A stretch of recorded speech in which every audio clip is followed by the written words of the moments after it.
दोस्तों, तो आइए आलोका एजुकेशन चैनल पर आप सभी का स्वागत है। दोस्तों, आज हम लोग कुछ महत्वपूर्ण प्रश्नों के बारे में चर्चा करेंगे जो कि परीक्षा की दृष्टि से अति महत्वपूर्ण है। तो ध्यान दीजिए, पहला क्वेश्चन आप लोगों के सामने है। संविधान के उल्लंघन के आधार पर राष्ट्रपति के विरुद्ध किसके द्वारा महाभियोग लगाया जा सकता है? संविधान के उल्लंघन के आधार पर राष्ट्रपति के विरुद्ध किसके द्वारा महाभियोग लगाया जा सकता है? विकल्प ए है भारत के मुख्य न्यायाधीश के द्वारा, भारत के उपराष्ट्रपति के द्वारा, लोकसभा के अध्यक्ष के द्वारा, संसद के दोनों सदनों के द्वारा। तो संविधान के उल्लंघन के आधार पर राष्ट्रपति के विरुद्ध किसके द्वारा महाभियोग लगाया जा सकता है? इसमें विकल्प दोस्तों जो है डी, यानी संसद के दोनों सदनों के द्वारा जो है राष्ट्रपति पर अगर कोई संविधान के उल्लंघन के आधार पर या किसी बात की समस्या होती है, उस दरमियान संसद के दोनों सदनों के द्वारा जो है राष्ट्रपति पर महाभियोग लगाया जा सकता है। तो विकल्प डी इसका उचित आंसर है। नेक्स्ट देखिए,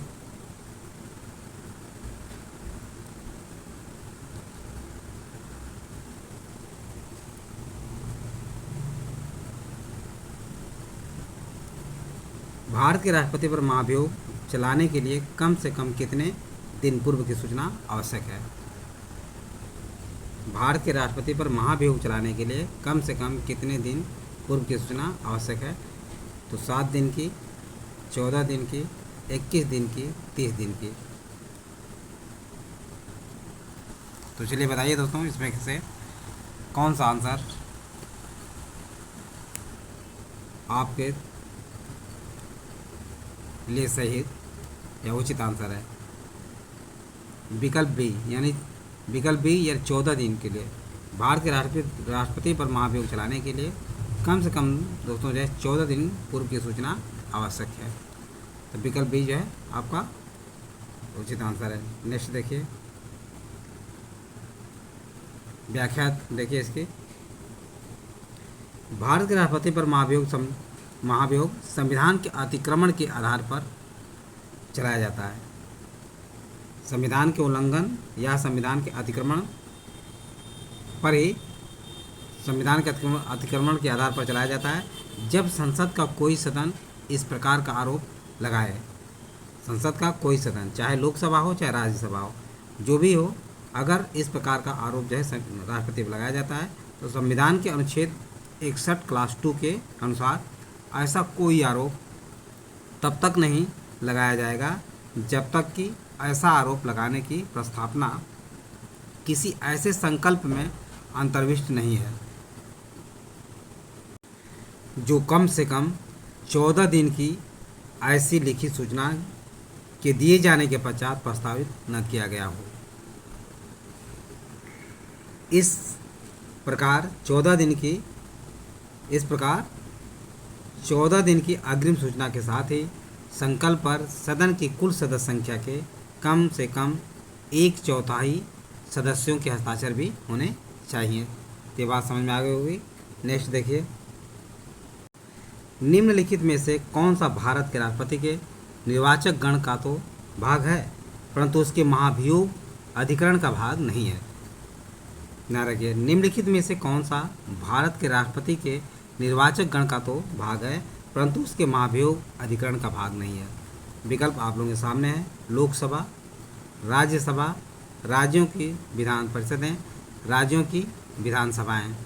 तो ध्यान रखिए दोस्तों जो है इसमें राज्यों की विधानसभाएं भारत के राष्ट्रपति के निर्वाचक गण का तो भाग हैं परंतु महाभियोग के अधिकरण में ये भाग नहीं लेती। राज्यों की विधान सभाएँ ही इसका उचित आंसर है, यानी विकल्प डी इसका उचित आंसर है।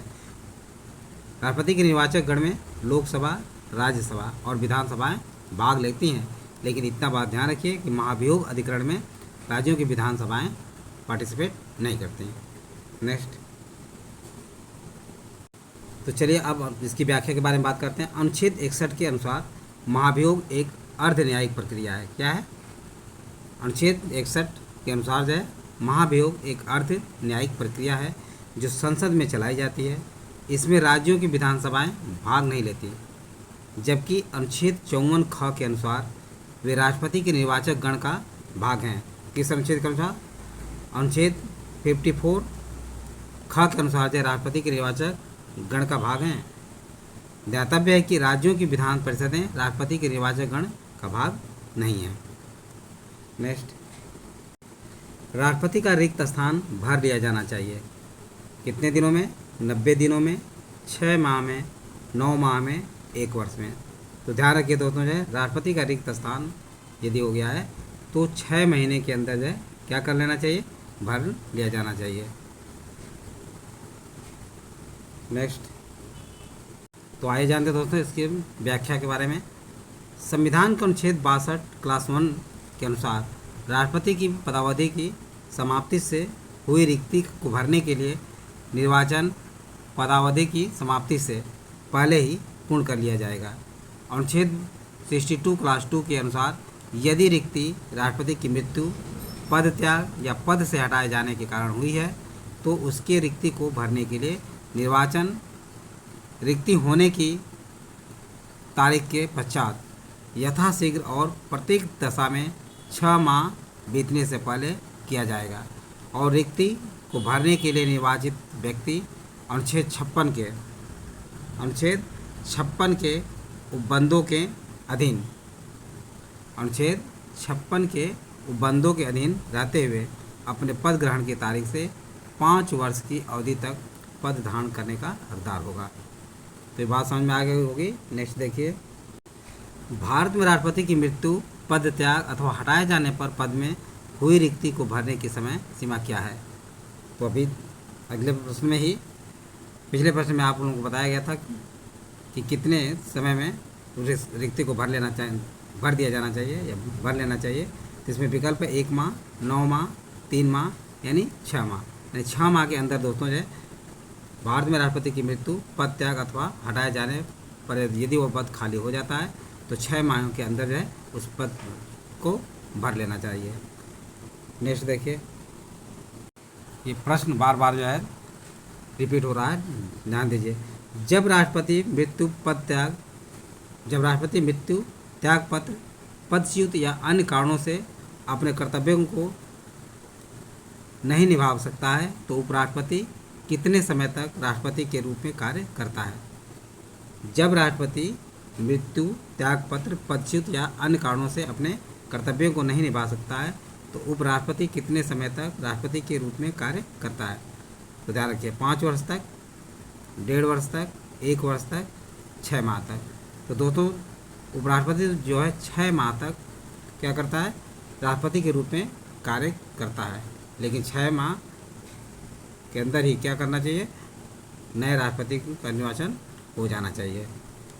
नेक्स्ट देखिए, अनुच्छेद 62 क्लास 2 के अनुसार राष्ट्रपति की मृत्यु, पद त्याग या पदच्युत या अन्य कारण से हुई उसके पद में रिक्ति को भरने के लिए निर्वाचन रिक्ति तिथि से 6 माह बीतने से पहले किया जाएगा। अर्थात अनुच्छेद 65 क्लास 1 के अनुसार ऐसी दशा में उपराष्ट्रपति 6 माह तक राष्ट्रपति रह सकता है। उपराष्ट्रपति केवल कितने माह तक राष्ट्रपति रह सकता है? 6 माह तक। ये बातें समझ में आ गई होगी। नेक्स्ट देखिए, यदि मृत्यु, त्यागपत्र अथवा हटाए जाने की स्थिति में भारत के राष्ट्रपति का पद रिक्त हो जाए तो उस पद का कार्यभार कौन संभालेगा? ध्यान दीजिए, विकल्प आप लोगों के सामने है। प्रधानमंत्री, सुप्रीम कोर्ट का मुख्य न्यायाधीश, उपराष्ट्रपति, उपयुक्त में से कोई नहीं।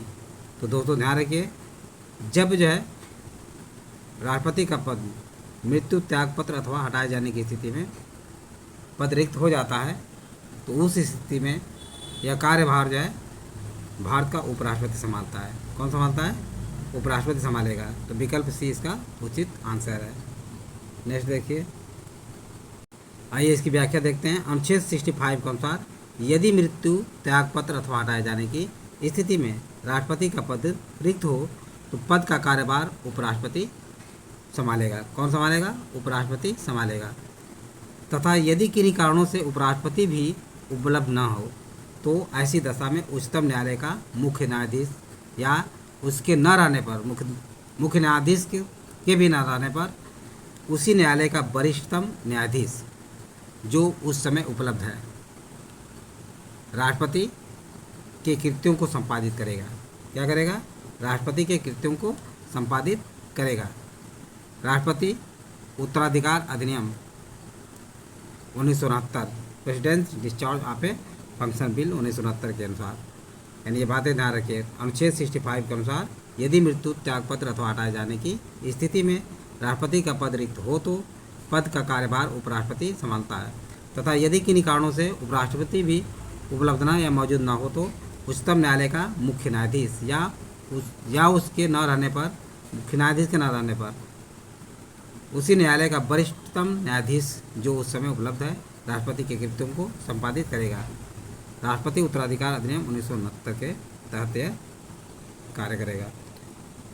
तो ये सारी बातें आप लोगों को समझ में आ गया होगा। यदि वीडियो अच्छा लगा हो तो इसे सब्सक्राइब और लाइक करें तथा अपने सगे संबंधी दोस्तों को शेयर करना न भूलें। थैंक यू दोस्त, नेक्स्ट वीडियो मिलेंगे।